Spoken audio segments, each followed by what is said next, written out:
સ્ટોકની વાત કરીએ કે જે સરસ અમે એનાલિસિસ કરીને આવે કે જેમાં મોમેન્ટમ સરસ જોવા મળવાનું છે. તો ક્વિકલી હું અને અજય બંને રિપીટ કરી લઈએ જેથી કરીને તમે કોઈ મિસ કરી આવે તેને એડ કરી લેજો. અજય.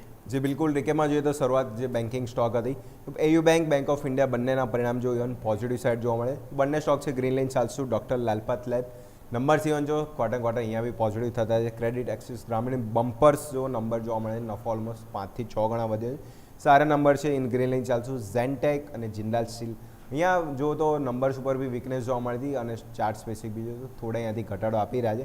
તો બંને સ્ટોક છે રેડ લાઇન ચાલશું. નેક્સ્ટ વાત કરીએ તો બેંક ઓફ બરોડા, એ બી વન ટાઈમ લોસના કારણે નફામાં સીધી ઇમ્પેક્ટ આવી હતી, પણ બાકી નંબર્સ બી જો તો સતત ડાઉન સાઇડ અહીંયા જોવા મળ્યા છે. તો બેંક ઓફ બરોડા બી રેડ રહેશે.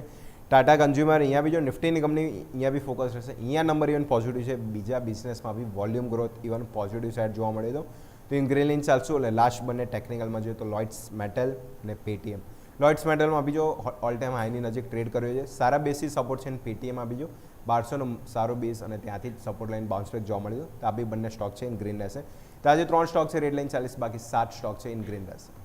ઓકે, તો આવો ક્વિકલી હવે મારા પણ 10 સ્ટોક આપણે વાત કરીએ. તો મારા 10 સ્ટોકમાં આપણે જેમ વાત કરીએ પ્રમાણે પહેલાં બે ટેકનિકલી, એમાં તમે જો એચસીએલ ટેકનોલોજી ટેકનિકલી સેટઅપ કહેવાય ને કે બહુ સરસ મજબૂતી આપણને બતાવી રહ્યું છે. તો અહીંયા આપણને કહેવાય 4 અઠવાડિયાથી હાઈ રાઈ બની રહ્યા છે. તો મોમેન્ટમ પોઝિટિવ જોવા મળશે કે ગ્રીન લાઇન ચાલીશું. કરોડ વૈશ્ય બેંક તમે જો એક વર્ષનો તમે આખો ડેટા જોજો, લાસ્ટ અઠવાડિયે સૌથી હાઈએસ્ટ વોલ્યુમ સાથે ખરીદારી જોવા મળી છે અને ક્લોઝિંગ પણ બેટર છે. તો આપણે ગ્રીન લાઇન ચાલીશું. આઈડીએફસી ફર્સ્ટ બેંક કંપનીના તમે જો નંબર આવે, નંબર બેટર છે, તો આપણે ગ્રીન લાઇન ચાલીશું. એનટીપીસી અહીંયા તો નંબર તમે જો આઉટ પરફોર્મ કર્યું છે દરેક પેરામીટરમાં, તો આપણે ગ્રીન લાઇન ચાલીશું. હીરો મોટોકોપ અહીંયા કંપનીએ કહેવાય મહત્વનું એ કહેવાય કે વિદા કે જાપાન નેપાળમાં તેઓ ખાસ કરીને તેમણે ડેબ્યુ કર્યું છે. તો અહીંયા મોડલ લોન્ચ કરે છે એટલે કે એમનું વૈશ્વિક જે વિસ્તરણ છે એ વધારે વધ્યું છે. તો ગ્રીન લાઇન ચાલીશું. લેન્ડમાર્ક કાર્સ તમે જુઓ તો અહીંયા પણ કહેવાય કે કંપનીએ અહીંયા ગુજરાતની અંદર અમદાવાદમાં એમજી એક્સપિરિયા શોરૂમ શરૂ કરવાની મંજૂરી મળી ગઈ છે. એટલે અહીંયા પણ પોઝિટિવ જોવા મળી શકે. ગ્રીન લાઇન ચાલીશું. લોડા ડેવલપર્સ કંપનીના પરિણામ આવે, પરિણામ સારા છે. ટોપ લાઇન બોટમ લાઇન બંને સારા છે. તો ગ્રીન લાઇન ચાલીશું.